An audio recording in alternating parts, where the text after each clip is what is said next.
Hi, good evening, good morning, good afternoon, kung sino man nanonood today. So, i-discuss natin ano ba yung mga requirements for locally employed sa mga kumuha at kukuha ng Pasinaya Homes, Pagsikat Place, and Pagsibol Village. 10K cash out only. Dahil nga 10K lang ang cash out, kailangan kompleto yung requirements nyo para mabigyan na kayo ng block and lot if the unit is available for inventory. Yan. So, meron siyang available sa Pampanga, sa Cavite, sa Bulacan, and sa Rizal. Yan. So, marami pa silang bubuksan project all over the Philippines.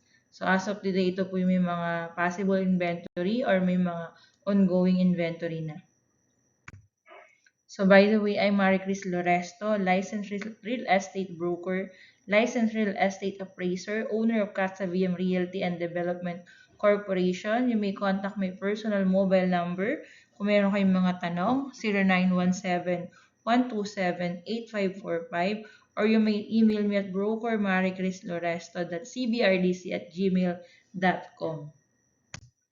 So, ang unang-unang mahalagang requirements for locally employed is government IDs. So, kailangan po primary IDs po. So, ano po yung mga kagaya po nasa picture, voters ID, national ID. So, pwede ring passport, pwede ring driver's license, or any primary ID you can search naman. Then, you have to photocopy back to back, then 3 signature original. Ayan po. So, be sure that yung spelling ng name and the expiry date dapat di pa siya expire. So, kailangan meron kang 2 government IDs. Then, the next requirements is TIN ID and any proof of TIN number. Kasi kapag kumuha ng property, kailangan meron po kayong TIN number. Kasi part of the requirements, kasi pag nire-register yung property na binili nyo or kinuha nyo, sa amilyar po, ina-attach po yung TIN number nyo. So, tignan nyo sa isang side po na ito, meron po tayong TIN ID. So, back to back again. So, this is the new TIN ID, the green. Pero may old, tinatanggap pa rin po yun yung yellow. Pwede pa rin po yun. Or you have 23106 kung taxable yung income mo, pwede rin po yan. So, 4 pieces, 1 by 1 picture. So, kailangan po white background, maayos yung picture, pati yung papel. Better kung talaga pumunta kayo sa mall, like magpapadevelop kayo ng picture. Kasi pag hindi po maayos yung papel na ginamit nyo, hindi siya tinatanggap. So, if you are single, you need to have birth certificate. Pwede pong PSA or NSO. Pwede po siya. Double check lang po kung malinaw, clear. Nababasa yung name nyo, name ng father nyo sa kay pinanganak. Kasi once hindi po yan malinaw, kahit galing po siya sa PSA, hindi po siya tinatanggap. Ayan, para clear po tayo. So, if you are married, ang kailangan mo naman is marriage contract. So, again, you have to check the information of your husband or wife kasi kailangan magtali to sa information nandun sa pag-ibig na credentials na pinasa mo. Then, proof of billing. Ayan. Better suggest Meralco bill. So, kailangan hindi expire. Better 3 months ago or 1 month ago lang siya.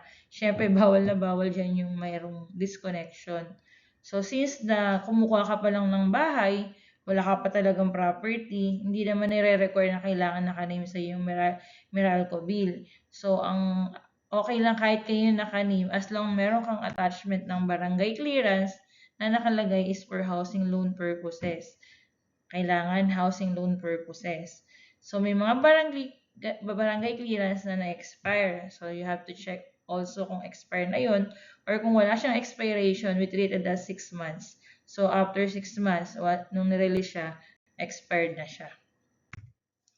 So, kailangan din na sa Pag-ibig member, kailangan po mag-register kayo sa Pag-ibig www.pagibig.gov.ph.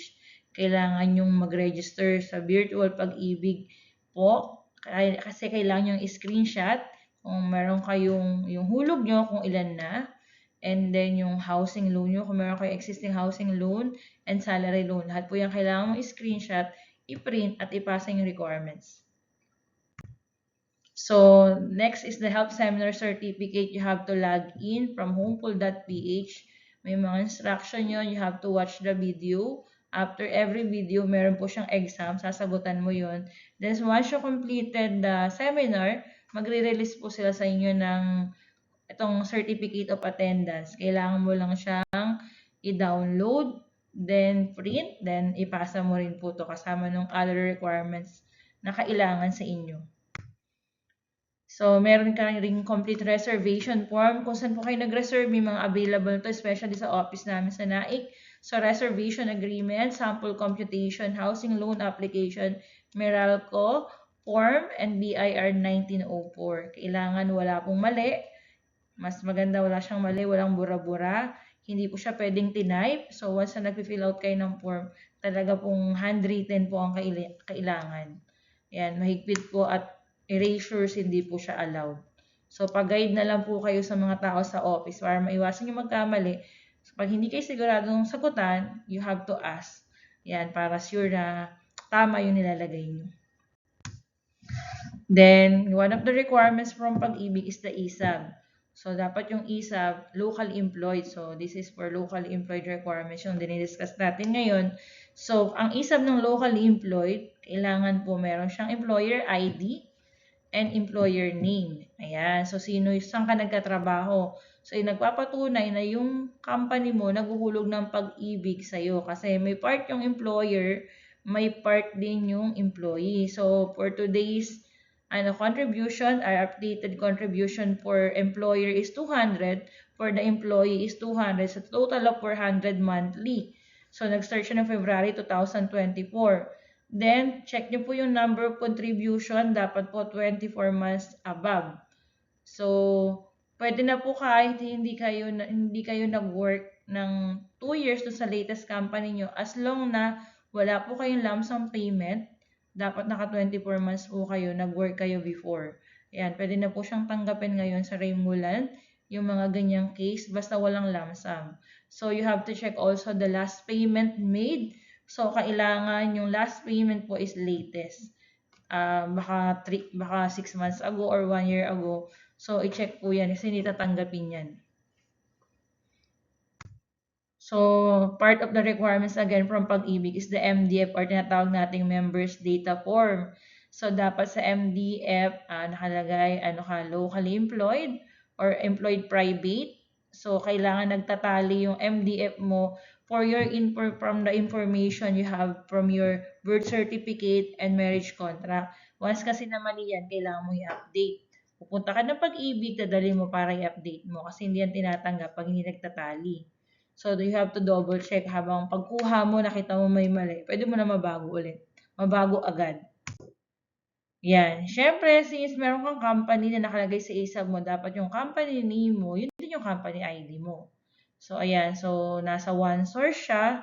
Then, kailangan hindi expire yung company ID. Back to back again with 3 original signature. Then, Certificate of Employment with Compensation, napakahalaga nito kasi dito tinitignan ko talaga kung magkano yung sinasahod mo. So, kailangan nakalagay kung anong position mo sa work na natali dun sa company ID mo. Then, kung kailan ka nag-start dun sa company mo, then lahat ng compensation mo ilalagay, even basic salary every day, monthly salary every day, yung mga allowance mo, yung mga fixed allowance mo, kailangan ilagay. At yung COEC is meron dapat siyang logo ng company, address ng company, contact number ng company, tsaka email ad ng company. At merong sign kung sino yung contact person, especially kung HR siya, may signature siya, at kailan siya in-issue. Yan ang mahalaga. So, 3 months latest payslip po yung requirements. So, dapat certified true copy. Pag sinabi mo certified true copy, hindi naman kailangan ng tatak. So, kailangan lang sinaynan nung nag-release, then with his or her name, signatory. So, kung sino yung talagang signatory doon, kung sino yung naka-assign doon sa HR nyo, then signature over printed better than the contact information. Yeah. Ito yung sample ng latest payslip. So, makikita dyan sa payslip na nasa screen. Ayan, meron siyang kaltas ng SSS Pag-ibig. Dapat every payslip is 1 month cut-off. So, dapat 15 or 30th. So, tatlong ganon ang kailangan natin.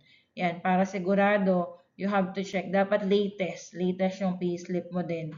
Ayan. Then, doon din check din kasi kung magkano talaga yung salary mo. So, sa payslip mo, dapat nagkatali sa COEC mo. So, sa payslip, hindi kasama lahat ng nakalagay. So, baka ma-excite ka, pwede ako sa pagsibol kasi 35,000 yung sahod ko. Kailangan i-check mo yung sahod mo. Ang tinatanggap lang dito is basic and the fixed allowance. Kung ang basic mo is 15,000, your fixed allowance is 5,000 na nagre-reflect sa payslip mo, yun lang po itatanggapin. Kung may mga overtime ka, service fee or anything na nalagdag para lumaki ang allowance mo, hindi po siya kasama. So, only the basic pay and the fixed allowance mo ang tinatanggap po. So, again, for additional requirements for government employee, dapat meron silang service record, payslip na naka-certify true copy rin. Then, COEC sealed by the company. And ang ginagamit po in signing the buyer's information sheet is color blue. And good news po kasi we are now accepting virtual assistance for pagsibol only. Ano bang mga requirements niya? So, COEC from the employer. So, 12-month statement of account from bank. Yung saan pinapadala yung sahod mo monthly or 15/30th of the month. So, kung paano siya magkapadala sa'yo weekly, basta ang kailangan, meron tayong proof na napapasahod ka within 12 months. So, 1 year yon. So, picture of workstation. Kung nasa bahay ka, saan ka nag-work, picturean mo yon. Then, minimum of 2 years experience sa work mo as a BA. Then, yung Pag-ibig membership mo, wala siyang employer kasi yung employee mo is nasa ibang bansa. Kailangan ang nakalagay doon is individual payer. Yan. That's all. May mga additional requirements. Depende pa sa hingi ng developer sa inyo. Thank you and congratulations or advance congratulations sa mga planong kumuha for no down, no equity, 10K cash out only for locally employed. Sana po makatulong sa inyo ng malaki to para alam mo kung ano mga requirements ang kakaharapin mo para makakuha ka ng magandang pabahay na 10K lang yung cash out. Thank you and congratulations again.